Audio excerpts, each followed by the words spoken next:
और बोले कि बेटा तेरे पैसे का प्रबंध हो गया है और तुझे उठ जा और तैयार हो जा। मैं बोली कि दीदी कहाँ पर तैयार होना है।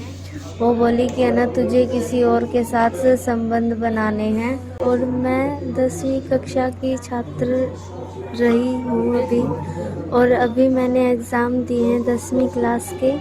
और मेरे पापा थोड़े काम के सिलसिले से बाहर रहते हैं और मम्मी की तबीयत ख़राब रहती है। हम 5 बहन भाई हैं। और मैं सुबह 8 बजे 29 तारीख को अपनी दीदी के पास गई थी। उनके घर पे दीक्षा नाम की दीदी थी, उनके पास मैं उनके घर पे गई और उनसे मैंने कहा कि मेरे पेट में पथरी का दर्द है और मुझे आप दिखा लाओगे क्या। वो बोले कि भाई ठीक है मैं दिखा लाऊंगी। तो वो बोले कि भाई तेरा आधार कार्ड है। मैं बोली नहीं, मेरा आधार कार्ड मेरे गांव में है, मेरी नानी के घर निटाना गांव में। तो वो बोली कि ठीक है कोई बात नहीं, मैं अपने आधार कार्ड पर तेरा कार्ड बनवा के तेरे को दिखा लाऊंगी। तो फिर वो बोले कि भाई मेरा उसका एक बच्चा भी था, उसकी जन्म पत्री उसको निकलवा के लानी थी। तो उसके सारे मैं भी हॉस्पिटल में मेरे को दिखा के लाने की उन्होंने कहा। तो फिर हम ऐसे ही बैठे रहे और इधर उधर की बातचीत करते रहे। उस 29 तारीख को बारिश होने के दौरान हम अस्पताल में नहीं जा पाए, क्योंकि बारिश रुक ही नहीं रही थी। और हम उधर फिर 7 बजे के करीब बारिश रुकी। तो मैंने उन्हें कहा कि दीदी मेरे घर पे थोड़ी आर्थिक स्थिति ख़राब है और पापा भी नहीं हैं, तो मम्मी बीमार हैं, तो मेरे को 6,000 रुपये की ज़रूरत है। अगर आपके पास हो तो किसी से दिला दो मेरे को। तो वो बोली कि भाई मेरे पास अभी पैसे तो नहीं हैं। फिर उन्होंने एक आंटी से बात की जो वो किराए पर रहती थी। उन्हीं आंटी से बात की, रविता आंटी से, कि इसको 6,000 रुपये की ज़रूरत है। तो उन्होंने मेरे 2-4 फ़ोटो निकाले और फिर बोली मेरे को कि तू अभी तो घर जा, अभी घर जा, फिर बाद में एक बार फिर से वापस आ जियो हमारे पास, हम पैसों का प्रबंध कर देंगे। तो मैं अपने घर पर चली गई 7 बजे के करीब। तो मैंने मम्मी को बोला कि मम्मी मैं एक बार आ रही हूँ 5 मिनट में। और फिर मम्मी बोली कि भाई मेरे को बुखार है और भाई को संभाल ले। तो मैं बोली मम्मी को कि मम्मी मैं 5 मिनट में जाकर आ रही हूँ। तो फिर मैं उन रविता आंटी के घर पे ही गई वापस, दीक्षा दीदी के पास। और मैंने उनको कहा कि दीदी बोलो आप कैसे मेरे को पैसे दिला रहे हो। और कि मैंने फिर उनसे कहा कि भाई दीदी मैं आपके पैसे वापस करा दूंगी जब हमारी आर्थिक स्थिति ठीक हो जाएगी, मम्मी की तबीयत ठीक हो जाएगी। तो वो बोली कि है ना कोई बात नहीं, तुझे पैसे वापस देने की भी कोई ज़रूरत नहीं है, हम तुझे बहुत सारे पैसे दिलाएंगे। फिर मैंने उनसे पूछा कि भाई कैसे क्या करना है। तो उन्होंने पहले तो मेरी फ़ोटो उतारी 2-4 अपने फ़ोन में, रविता आंटी ने अपने फ़ोन में फ़ोटो उतारी। तो उन्होंने उसके बाद किसी को आगे सेंड किया और उन्होंने मेरे को कहा कि बेटा तू चिंता मत कर, हम तेरी मजबूरी समझ रहे हैं, हम तुम्हें पैसे दिला देंगे। तो उन्होंने मेरे को इधर उधर की बातें करने लगे। फिर ऐसे बातें करते करते काफ़ी समय बीत गया। काफ़ी समय बीतने के बाद उन्होंने मेरे को खाना खिलाया। फिर खाना खाने के बाद मेरे को नहीं पता कि मैं कब सो गई, मेरी आँख लग गई। तो तकरीबन उन्होंने मेरे को 2 बजे के करीब उठाया और बोले कि बेटा तेरे पैसे का प्रबंध हो गया है और तुझे उठ जा और तैयार हो जा। मैं बोली कि दीदी कहाँ पर तैयार होना है। वो बोली कि है ना तुझे किसी और के साथ संबंध बनाने हैं और तब तेरे को बहुत सारे पैसे मिल जाएंगे। मैंने उनको मना कर दिया इस बात से, और वो बोले, मेरे को डराने लगे कि तेरे को मार देंगे और तेरे घर वालों को पता भी नहीं चलेगा। मैंने उनके सामने हाथ भी जोड़े, पैर भी जोड़े कि दीदी मेरे को माफ़ कर दो, मैं ऐसा काम नहीं करना चाहती, कभी नहीं जाना चाहती। फिर भी उन्होंने मेरे पे दबाव डाला। उन्होंने मेरे कपड़े बदलवाए और 2 जोड़ी कपड़े मेरे एक पन्नी में डालकर मेरे को दे दिए। फिर उसके बाद मैंने देखा कि सामने वाले कमरे में 4 आदमी और वो रविता आंटी कुछ नशा सा कर रहे थे। फॉइल पेपर पे कुछ पानी से लगाकर और लाइटर से जलाकर वो नशा कर रहे थे। और फिर उनमें से एक आदमी बोलता उनको, रविता आंटी को, कि अब चलना भी है। तो फिर वो खड़े होकर चलने लगते हैं। तो मेरी इतनी हिम्मत नहीं थी कि मैं नींद में थी। उन्होंने मेरे को चाय पिलाई और मैं नींद सी में हो गई, मेरी आंखें खुल नहीं रही थी। और मैं उन्होंने मेरे को गाड़ी में बिठा दिया, रविता आंटी ने और दीक्षा ने मेरे को गाड़ी में बिठा दिया और पीछे वाली सीट पे उन 4 आदमियों ने मेरे को बिठा दिया। फिर उसके बाद मैं सो गई क्योंकि मेरे को होश नहीं था, मेरे को नींद आ रही थी। मैं सो गई पीछे वाली गाड़ी में बैठकर। फिर उसके बाद मेरी आँख जब खुली तो मैंने देखा कि सुबह हो गई है और सुबह के तकरीबन 8 बजे के करीब टाइम होया हुआ था। और फिर मैंने उनसे पूछा कि कहाँ लेके जा रहे हो, तो वो मेरे को बोले कि हम तेरे को कहीं पर भी लेके जाएं। उन्होंने मेरे को डांट कर धमका कर बिठा दिया और मेरे को डांटने लगे कि तेरे घर वालों को मार देंगे और तुझे भी मार देंगे, तुझे पता नहीं चलेगा तू कहाँ गई, हमारी बहुत ऊपर तक पहुँच है। उधर मैंने देखा कि एक बोर्ड पे राजगढ़ लिखा हुआ था, तो मैंने देखा कि राजगढ़ में हूँ मैं, और वहाँ पर सिर्फ रेती इलाका था और कुछ भी नहीं था, सुनसान एरिया था। उन्होंने आगे जाके एक आदमी को बिठाया, बड़े उम्र के आदमी को बिठाया अपनी गाड़ी में। फिर वो 5 जने थे। फिर उन्होंने मेरे को एक घर में ले गए, घर के अंदर ले जाने के बाद घर में 2 ही जने थे और एक जना बाहर बैठ गया था जिसका नाम विकास था। इसे जबरदस्ती करने लगा क्योंकि मेरी हालत ऐसी नहीं थी, मुझे नींद आ रही थी, मैं सो रही थी। वो मेरे को चिपटा, मेरी जबरदस्ती की उसने मेरे साथ बहुत गलत से हाथ लगाया शरीर पर और कुछ उसने पहना और मेरे साथ गलत काम किया। मैंने उनको कहा कि अंकल दूर हो जाओ, मेरे को दर्द हो रहा है। उन्होंने मेरी नहीं सुनी। उन्होंने फिर भी मेरे साथ जबरदस्ती करी, उन्होंने गलत किया पर मेरे को कहीं और ले गए। तकरीबन दोपहर का टाइम था और उस टाइम 30 तारीख थी और मुझे 30 तारीख को उन्होंने, बारिश का ही समय था, ठंडा मौसम था और मेरे को कपड़ा चुन्नी बांधकर उन्होंने मेरे को दूसरी जगह पर ले गए जहाँ कोई भी नहीं रहता था, सिर्फ एक कमरा बना हुआ था उधर। और उन्होंने, विकास नाम के आदमी ने मेरे को कमरे के अंदर लेटा दिया और वो खुद बाहर बैठ गया। फिर उसने एक आदमी को फ़ोन किया और बोला कि भाई एक लड़की है, उससे बात करनी है, पैसे देने हैं, ऐसी कोई बात की उन्होंने उसके। फिर वो मेरे पास आकर बैठ गया, उसने भी मेरे साथ गलत किया। मेरे को होश नहीं था, कम से कम भी 3-4 दिन मेरे को होश ही नहीं था कि मैं कहाँ हूँ कहाँ नहीं, सिर्फ सो ही रही थी, मेरे को कुछ भी होश नहीं था। उन्होंने भी मेरे साथ गलत काम किया और फिर उसके बाद वो उधर से चले गए काम करके। फिर वो मेरे को दूसरी जगह ले गए तकरीबन 5 बजे, उसी तारीख को 30 तारीख को 5 बजे के करीब वो मेरे को वहाँ से दूसरी जगह ले गए। दूसरी जगह सुनसान एरिया में, रेती इलाका, खेतों में, और फिर एक आदमी की गाड़ी में मेरे को लिटा दिया।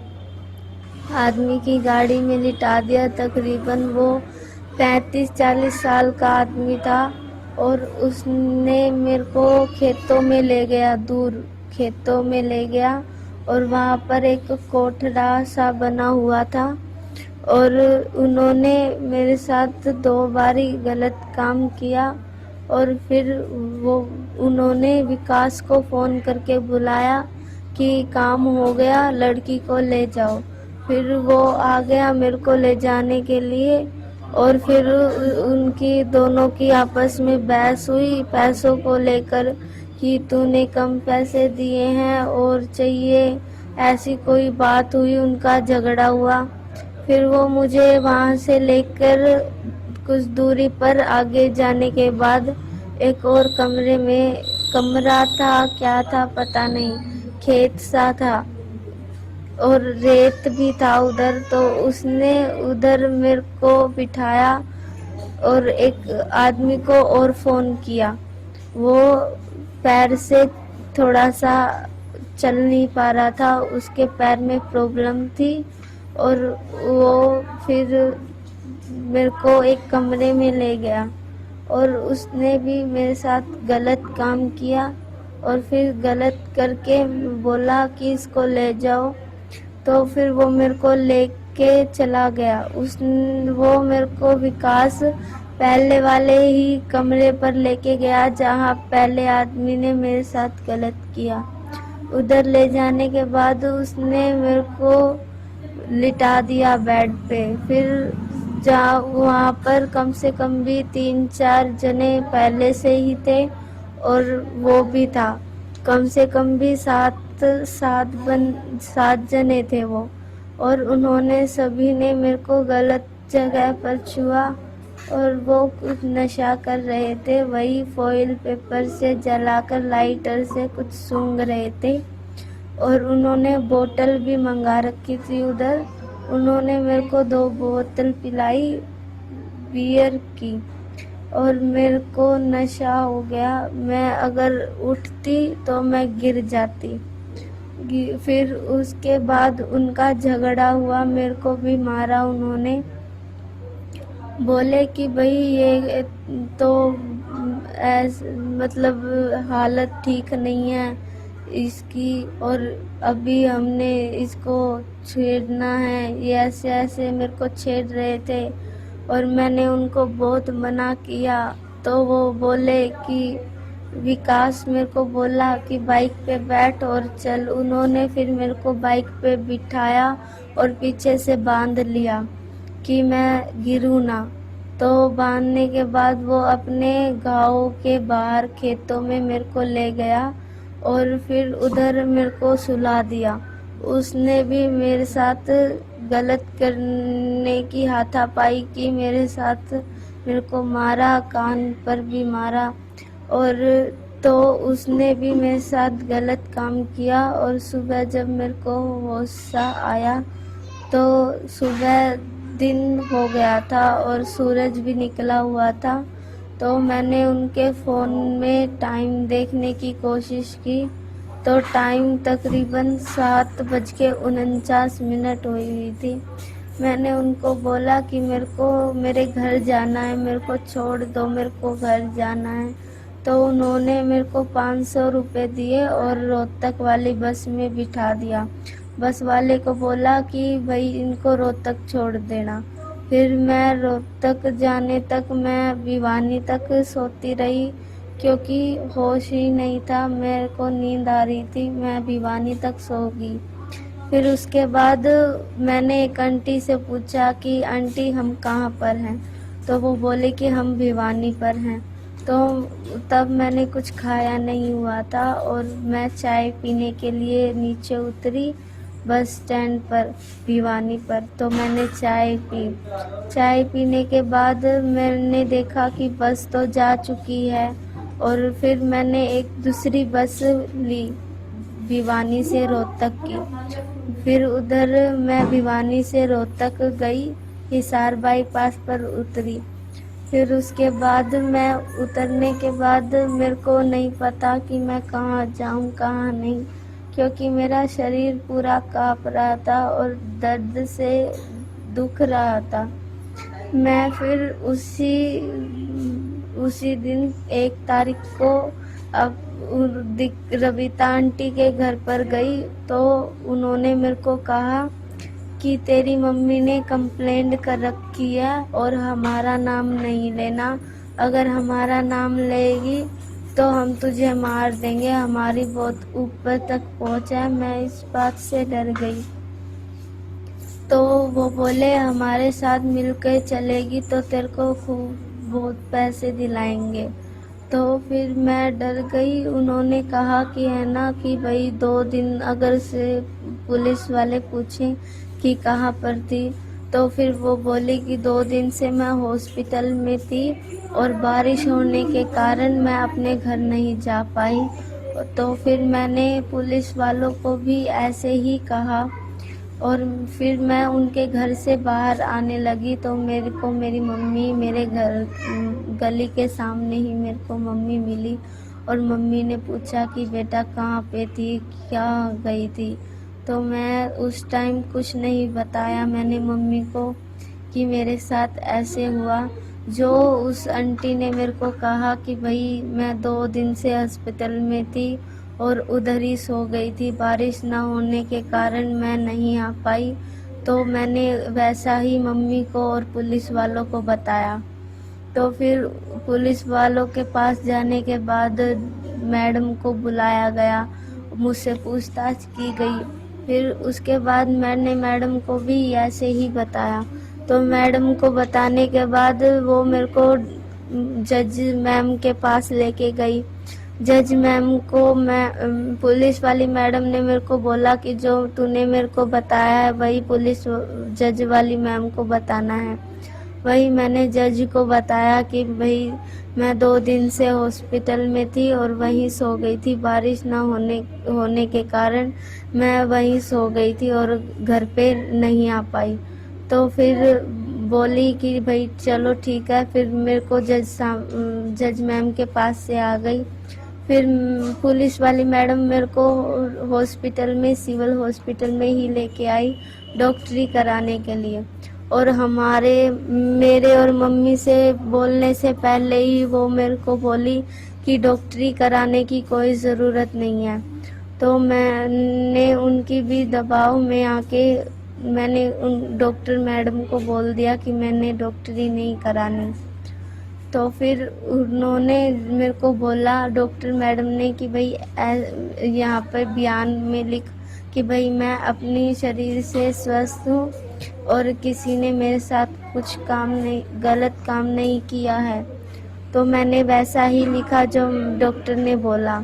उसके बाद पुलिस वाली मैडम ने मेरी मम्मी से जो लिखवाया, जो बोलती गई मेरी मम्मी लिखती गई और फिर उसके बाद मेरी मम्मी ने साइन कर दिए।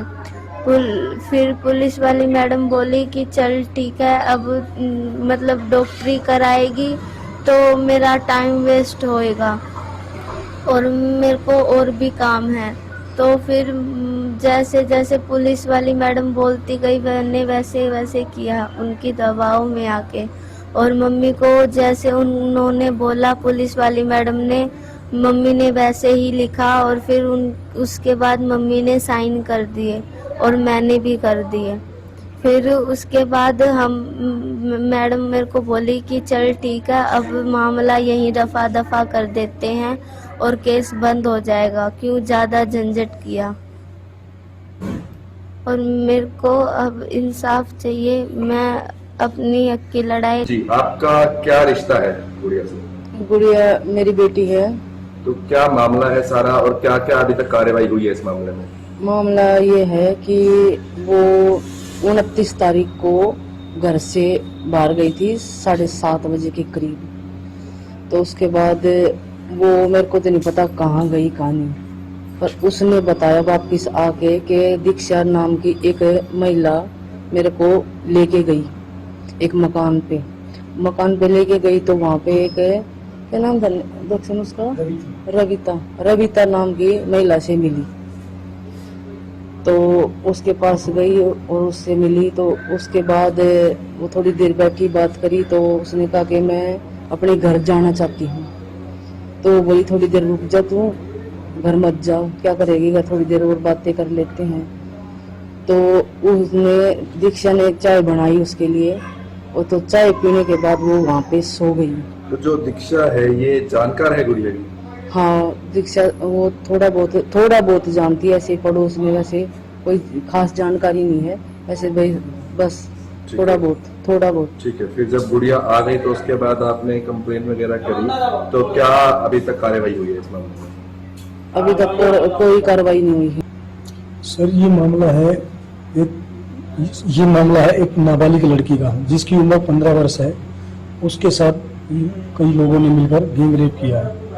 ये लड़की अपने घर से 29 तारीख को तक करीबन शाम को 7:15 बजे दूध लेने के लिए दुकान पर गई थी। वहां से दीक्षा नाम की लड़की इसको रवीना नाम की लड़की के पास उसके मकान पर लेके गई, जहां पर वो किराए पे रहती है। वहां से उस महिला ने इसको पीने के लिए चाय दी। चाय में कुछ नशीला पदार्थ पिलाकर इसको वहीं पर सुला दिया, और उसके बाद उसने रात को लगभग 12 या 2 बजे के आसपास 4 लड़कों को बुलाया, जो कि बड़ी गाड़ी लेकर आए, और वहां पर बैठकर वो उस रवीना नाम की लड़की की लेडीज के साथ, जो बड़ी उम्र की महिला है, जो यहाँ पे ये चकला चलाती है, उसके साथ में वो कुछ पाइप से पी रहे थे। वो लगता है कि वो स्मैक वगैरह पी रहे थे सब। वो लाइट, लड़की ने बताया कि वो लाइटर से जलाकर उसको जो ना सुन रहे थे। सुनने की बात हुई है तो रात को फिर उन्होंने उस लड़की को मार पीट के और उठा के उसको जो ना तैयार करके अपने पास से उसको अपने कपड़े देकर उसके कपड़ों को चेंज किया है, और चेंज करने के बाद उन लड़कों के साथ उसको गाड़ी में लेडीजों ने बिठा दिया। फिर वो लड़के उसको वहां से लेकर और जो ना राजगढ़ राजस्थान लेके गए हैं। राजस्थान में जाने के बाद में लड़की के साथ वहाँ पे कई लोगों ने जो ना मिलकर वो इसके साथ रेप किया है। वहां से उन्होंने एक को लिया और फिर वहां पे दूसरे को लिया, ऐसे वो करते रहे। और फिर लड़की ने आगे ये बताया है कि वहां पे उसको एक किसी मतलब बाइक पे बिठा के उससे आगे ले जाया गया है। फिर उसके अलावा किसी दूसरे के पास में ऐसे उसके साथ उसका पूरी रूप से उसका शोषण होता रहा है, और उसके साथ वहां पे मार पिटाई भी हुई है। लेकिन पता नहीं किस कारण से उनको क्या लगा, उन्होंने बाद में जो ना लड़की को वहां से वापिस यहाँ के लिए भेज दिया गया, सुबह बस में बिठा के। लड़की जो ना वापिस आ गई है, लेकिन वो बहुत बुरी हालत में थी, उसको कुछ नहीं पता था, ऐसा लग रहा था। और लड़की काफी डरी हुई और सही हुई थी। जब लड़की से हम मिले तो उसको तुरंत जोना चौकी में लेके गए। वहां पे लड़की से जो ना पूछताछ हुई, और लड़की का जो ना अच्छी तरह से जो मेडिकल वगैरह वो नहीं हो पाया है अभी तक। आज मेडिकल करवाने के लिए उसको हम यहाँ पे सिविल हॉस्पिटल में लेके आए हैं। अभी तक ऐसी कोई आज हम एसपी साहब से मिले थे दिन में। एसपी साहब ने वो डिप्टी साहब को मार्क किया था। डिप्टी साहब ने फिर जो ना सिटी एसएचओ को मार्क की है एप्लीकेशन। फिर वहां से सिटी एसएचओ साहब ने एक महिला सब इंस्पेक्टर को यहाँ पे भेज के इस मेडिकल को करवा के और जो ना आगे की कार्रवाई करने के लिए आश्वासन दिया है। ये वारदात कब की है? ये वारदात है 29 तारीख की। 29 तारीख को शाम को 7 बजे की वारदात है, 7-7:30 बजे। 29 तारीख को जो लड़की है उसे यहाँ से ले जाया गया था। हाँ, 29 तारीख और को वापस कब आई है? लड़की 1 तारीख को दिन में 12 बजे, लगभग 12 बजे के आसपास वापस आई है। 48 से 72 घंटे लड़की घर से गायब रही, तो आप लोगों ने कोई कंप्लेन वगैरह की? हाँ, हमने जाके उसकी माँ ने थाने में पहले उसकी माँ ने फोन किया है महिला एक 10-51 के ऊपर, और वहां से फिर उन्होंने कहा कि आप जो ना यहाँ पे चौकी में चले जाओ, इंदिरा कॉलोनी की चौकी आपको लगती है।